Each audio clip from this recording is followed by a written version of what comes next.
हरिओम. आदरणीय गुरुवर्य घरोटे सर यांच्या मार्गदर्शनाखाली श्रीकांतदादांनी खूप छान उपक्रम हाती घेतला. रोगप्रतिकारक जीवनवर्धक सप्ताह. त्याबद्दल त्यांना धन्यवाद. व या उपक्रमात मला त्यांनी सहभागी होण्यास पात्र समजून मला 2 शब्द बोलण्याची संधी दिली त्याबद्दल त्यांचे आभार. आज आपण स्वाध्याय या 4थ्या नियमाबद्दल जाणून घेणार आहोत. तत्पूर्वी रोग का व कसे होतात व ते होऊ नये म्हणून काय काळजी घ्यायची हे आपण जाणून घेऊया. शरीरावर म्हणजेच या स्थूल देहावर आजाराची काही लक्षणे दिसली की आपण आजारी पडलो याची आपणास जाणीव होते. परंतु त्या लक्षणांचं मूळ कारण असतं आपल्या मनात येणारे विचार.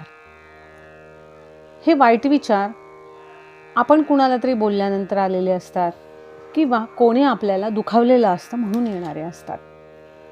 कधीकधी आपल्या मनाविरुद्ध काही घटना घडत असतात आणि त्याचाही परिणाम आपल्या मनावर आणि शरीरावर होत असतो. हीच आपण आजारी पडण्याची मुख्य कारणं आहेत, जी आपल्या मनाकडून शरीराकडे गेलेली असतात. यापासून मुक्ती हवी असेल तर योगाशिवाय पर्याय नाही. मग तो आजार शारीरिक असू दे किंवा मानसिक. कारण योग हे खूप मोठं भारतीय मानसशास्त्र आहे, जे की स्थूल, सूक्ष्म आणि कारण देहावरही काम करतं आणि म्हणूनच याला दर्शनाचा दर्जा प्राप्त झालेला आहे. आपण एक आत्मिक तत्व आहोत. जन्मापासूनच आपण आध्यात्मिक आहोत. त्यासाठी आपण आपल्या आध्यात्मिक शरीराला व्यवस्थित जपलं पाहिजे, त्याची चांगली जोपासना केली पाहिजे. यासाठीच पतंजलींनी त्यांच्या योगदर्शनातून आपल्याला अष्टांग योग सांगितला आहे. या अष्टांग योगात त्यांनी 8 अंगांचा उल्लेख केला आहे. यम, नियम, आसन, प्राणायाम, प्रत्याहार, धारणा, ध्यान व समाधी. ही ती 8 अंगे आहेत.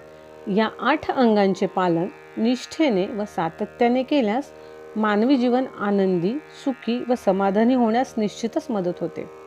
त्याचप्रमाणे योग हे एक अनुभूतीचं शास्त्र आहे. जोपर्यंत आपण ते करत नाही तोपर्यंत त्याची अनुभव आपण घेऊ शकत नाही. पतंजलींनी 5 यम आणि 5 नियम सांगितलेले आहेत.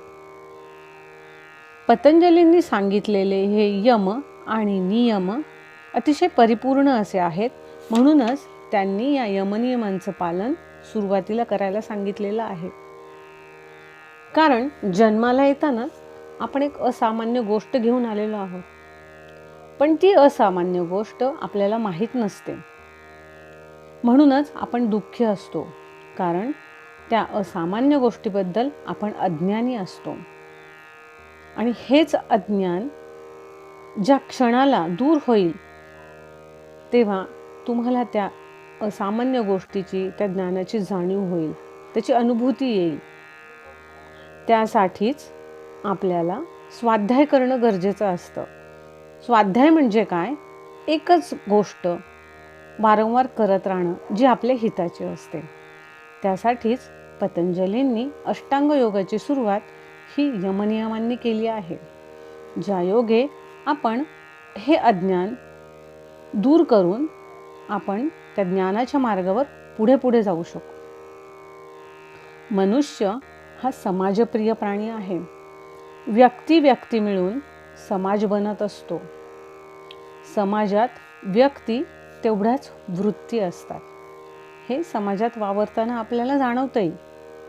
व्यक्तीच्या याच वृत्तींवर नियंत्रण आणण्याचे काम योग करत असतो. म्हणजेच व्यक्ती आणि समाज यांचे नाते सुदृढ व्हावे यासाठी यमनियमांचं पालन करणं आवश्यक आहे. यम व नियम हे प्रत्येकी 5 आहेत. अहिंसा, सत्य, अस्तेय, ब्रह्मचर्य व अपरिग्रह हे यम आहेत. तर शौच, संतोष, तप, स्वाध्याय व ईश्वर प्रणिधान हे नियम आहेत. यमनियमांच्या पालनाने आपण सदैव आनंदी, समाधानी व सुखी असतो. अशा प्रकारे व्यक्ती आनंदी, समाधानी व सुखी झाल्यास साहजिकच समाजही आनंदी व सुखी होईलच. आतापर्यंत आपण यमातील 5 तत्वे व नियमातील 3 तत्वे पाहिली. आता नियमातील 4थं तत्व स्वाध्यायाविषयी थोडं जाणून घेऊया. योग म्हटलं की सर्वांना आसन व प्राणायाम याचीच माहिती असते. किंबहुना आसन प्राणायाम म्हणजेच योग असा गैरसमज सर्वसामान्य माणसामध्ये आहे. परंतु योग ही एक जीवनशैली आहे आणि याच योग जीवनशैलीचे पालन करण्यासाठी आपल्याला स्वाध्यायाची मदत होते. तसं पाहिलं तर स्वाध्याय हा शब्द आपण लहानपणापासूनच ऐकत आलो आहोत. स्वाध्याय म्हणजे स्व-अध्ययन. शालेय अभ्यासक्रमापासून या शब्दाची ओळख आपल्याला असतेच, पण प्रत्यक्ष जीवनात त्याचं महत्त्व खूप कमी लोक जाणतात किंवा जाणून घेण्याचा प्रयत्न करतात. स्वाध्याय म्हणजे स्व-अध्ययन. आपल्या हिताची एखादी गोष्ट शिकल्यानंतर कायम तिचा सराव करणे, त्या गोष्टीचं मनन, चिंतन करणं म्हणजेच स्वाध्याय. एकाच गोष्टीचा सराव दृढतेने, सातत्याने केल्यास त्यापासून आपल्याला काही लाभ मिळतात.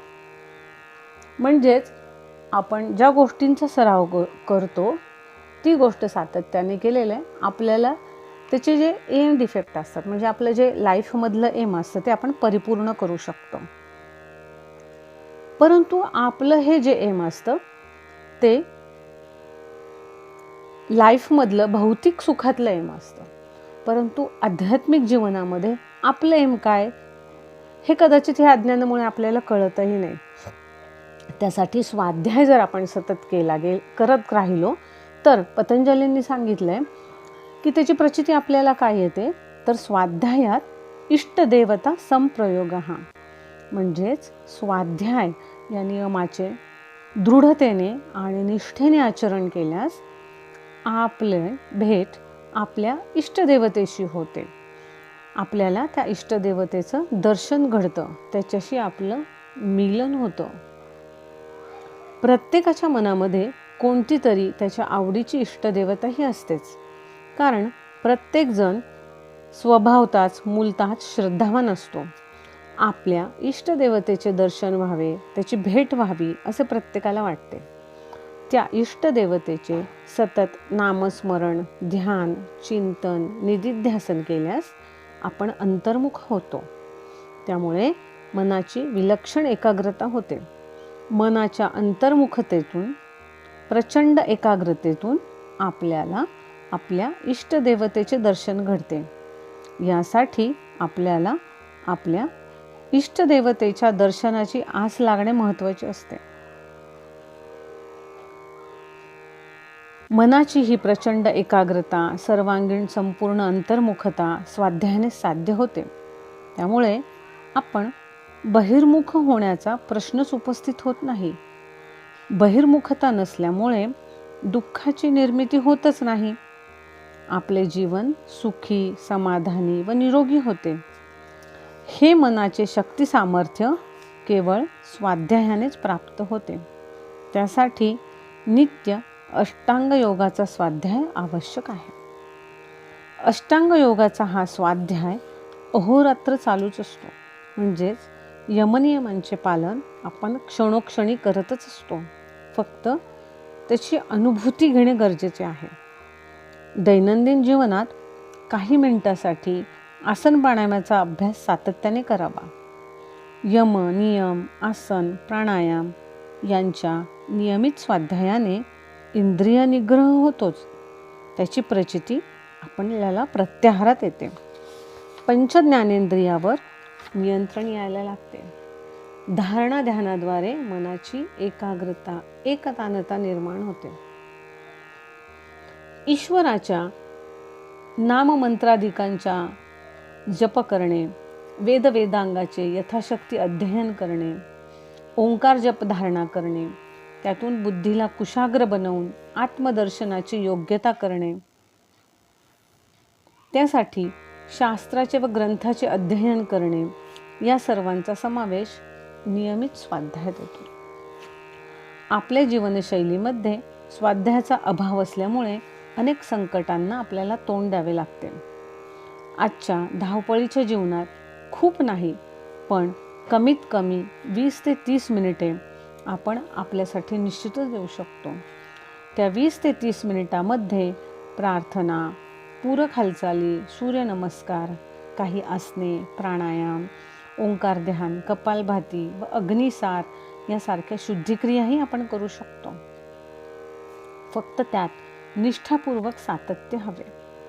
अशा पद्धतीने या स्वाध्यायाचा परिणाम काही दिवसामध्येच आपल्याला जाणवतो व त्याची अनुभूती येते. मनाच्या चंचलतेवर, शारीरिक व्याधींवर हळूहळू नियंत्रण येते. मन शांत होते. साहजिकच फरक जाणवला की त्याची गोडी पण वाढत जाते. आपले जीवन सुखी, आनंदी आणि समाधानी होते. आपल्या जीवनशैलीमध्ये आपण बऱ्याच गोष्टी शिकून सातत्याने करत आलो आहोत. उदाहरणार्थ, सकाळी उठल्यापासून दिनचर्या सुरू होते. त्यात शारीरिक शुद्धी, आहार, विहार, दररोजची कामे, निद्रा इत्यादीचा समावेश असतो. ह्या गोष्टी आपण लहानपणापासूनच करत आलो आणि करतोय. जसं की आपण किंवा लहान मूल एखादी नवीन गोष्ट शिकलं की ती सातत्याने करत राहतो. उदाहरणार्थ, मुलाचं पालथं पडणं, रांगणं, बसणं, चालणं इत्यादी. तशाच आयुष्यातील सर्व गोष्टी आपण कळत नकळत सातत्याने करत राहतो. लहान मूलसुद्धा एखादी नवीन गोष्ट शिकली की ते सातत्याने करतं आणि ते करतच राहतं. कुठपर्यंत? जोपर्यंत त्याचा त्या कृती करण्यामागचा आत्मविश्वास पूर्णपणे वाढत नाही तोपर्यंत आणि त्याला त्याचे परिणाम दिसत नाही तोपर्यंत. तद्वतच आपणही प्रत्येक गोष्ट ही करत आलेलो आहे आणि चांगल्या गोष्टीचा वारंवार आपण वापर करत असतो. यालाच स्वाध्यायही म्हटलं जातं. त्याची फळंही आपल्याला पाहायला मिळतात. त्यात आता योग विषयाचा स्वाध्याय वाढवायचा आहे, जो आपल्याला ह्या म्हणजे चालू जीवनामध्ये पुढील आयुष्यासाठी, पुढील जीवनासाठी, याही पुढे जाऊन पुढच्या जन्मासाठी सुद्धा लाभदायक ठरणार आहे. या स्वाध्यायाच्या सातत्याने आपण अष्टांग योगातील एक पायरी टप्प्याटप्प्याने चढणार आहोत आणि जीवनातील उद्दिष्ट साध्य करणार आहोत. आता सद्य परिस्थिती आपण पाहतच आहोत. सर्व जगामध्ये कोरोनाने हाहाकार माजवला आहे. सगळीकडे सर्वांच्या मनात या आजाराची एक दहशत बसली आहे. पण जे या योगमार्गात सातत्याने कार्यरत आहेत, जे नेहमी स्वाध्यायात आहेत, ते मात्र बिनधास्त आहेत. कारण एकच, योग साधनेच्या सहाय्याने त्यांनी त्यांच्या मनावर, चित्तवृत्तींवर विजय मिळवलेला आहे. ते या आजारापासून तर दूरच आहेत, परंतु काही कारणास्तवही त्यांना जर हा आजार होऊन गेलेला आहे तर त्या आयुष्यात पुन्हा ठामपणे उभे राहिले आहेत. तेही केवळ योगमार्गातून आलेल्या मनाच्या सामर्थ्यावर. सध्या लॉकडाऊनमुळे सर्वच जण आपापल्या घरी आहेत. जे कोणी या योग साधनेत नाहीत त्यांच्यासाठी तर ही एक पर्वणीच आहे. याच सुवर्ण संधीचा फायदा घेऊन त्यांनी निष्ठापूर्वक सातत्याने योग स्वाध्यायाला सुरुवात करून आपले जीवन सुखी, आनंदी व निरोगी बनवावे. कारण कोरोना संपल्यानंतरही आपल्याला बऱ्याच शारीरिक, मानसिक, आर्थिक, सामाजिक संकटांना तोंड द्यावे लागणार आहे. त्यासाठी आपण आपल्या शरीराला, मनाला सुदृढ बनवूया. कारण मन मजबूत तर शरीर शाबूत. आपण आणखी एक आध्यात्मिक स्वाध्याय अंमलात आणण्याचा प्रयत्न करूया. त्यामुळे आयुष्यात आणखी थोडी वेगळी मजा अनुभवायला मिळेल. पण सर्वच जण काही ना काही कारणाने उपवास करतो. म्हणजे काय करतो? तर आयुष्यात काहीतरी साध्य करण्यासाठी किंवा आयुष्यात देवाकडून आपल्याला काहीतरी मिळावे म्हणून उपवास, व्रत हे 99% लोक करतात. मात्र हे करताना नेहमीपेक्षा वेगळं काहीतरी करतात. त्यांची त्या दिवसाची दिनचर्या ही वेगळी असते. त्यांचा आहार वेगळा असतो. त्या दिवशी ते काही आध्यात्मिक वाचन करतात. त्याचप्रमाणे आपणही हा आध्यात्मिक स्वाध्याय करूया. यात आपण प्रत्येक दिवशी एका गोष्टीचा उपवास करणार आहोत. मग त्यात आपण सुरुवातीला यमनियमांचं पालन करणार आहोत आणि त्या यमनियमांचं पालन करताना आपल्यामध्ये असणारे जे षड्रिपू आहेत की ज्यांच्यामुळे आपल्याकडे दुःखच येतात, त्या प्रत्येक गोष्टी आपण यासाठी अंमलात आणणार आहोत. म्हणजेच आपण त्या गोष्टीचा उपवास करणार आहोत. ती गोष्ट आज माझ्या हातून घडणारच नाही किंवा त्याबद्दल मी विचारही करणार नाही. म्हणजे आज मी कोणत्याही प्रकारची हिंसा करणार नाही. मी आज कोणालाही कायिक दंड देणार नाही. कोणी माझ्याकडून दुखावेल असं वक्तव्य मी करणार नाही किंवा कोणाचे वाईट हो असे विचारही माझ्या मनात मी आणणारच नाही. अशा पद्धतीने आपण या उपवासाची किंवा या व्रताची सुरुवात करणार आहोत. असं प्रत्येक दिवशी आपण एक एक गोष्टीचं हे व्रत आचरणात आणणार आहोत. दुसऱ्या दिवशीच्या व्रतासाठी मी असं ठरवणार आहे की मी आज कोणत्याही गोष्टीविषयी कोणाशीही खोटं बोलणार नाही. तिसऱ्या दिवशी मी आज कोणत्याही प्रकारची चोरी करणार नाही. मग ती कायिक असेल, मानसिक असेल किंवा इतर कुठल्या पद्धतीची असेल. चौथ्या दिवशी मी आज ब्रह्मचर्याचं पालन करणार आहे. म्हणजेच ब्रह्म्याने जे आदेश दिलेत, जगण्याचे काही नियम सांगितलेत, त्या पद्धतीनेच मी माझं जीवनामध्ये आचरण ठेवणार आहे. 5वा दिवस मी आजपासून कोणत्याही गोष्टीचा संग्रह करणार नाही. दिवस 6वा माझ्याकडून इथून पुढे अशुद्धीचं कुठलंही वर्तन होणार नाही. 7व्या दिवशी आजपासून माझ्याकडे असमाधानासारखी गोष्ट येणारच नाही. 8व्या दिवशी आजपासून मी प्रत्येक चांगल्या गोष्टीसाठी खडतर तप करण्याचा प्रयत्न करेल. 9व्या दिवशी आजपासून मी दररोज स्वाध्याय करेलच. 10व्या दिवशी आजपासून मी केलेली चांगली किंवा वाईट गोष्ट परमेश्वराला अर्पण करेन व माझ्याकडून सतत सत्कर्म करून घेण्याचा आग्रह त्याच्या चरणी धरेन. 11व्या दिवशी मी आजपासून कोणत्याही मोहात अडकणार नाही. 12व्या दिवशी मी आजपासून हॉटेलमध्ये जेवायला जाणार नाही. कुठलेही बेकरी आयटम मी खाणार नाही. अशा प्रकारे फक्त 12 दिवसच नाही तर 365 दिवस हा माझा स्वाध्याय चालू ठेवायचा आहे. परंतु पहिल्या दिवशी घेतलेले व्रत हे जीवनाच्या अंतिम दिवसापर्यंत माझ्याकडून अंमलात आणलं जाईल याची दक्षता घ्यायची.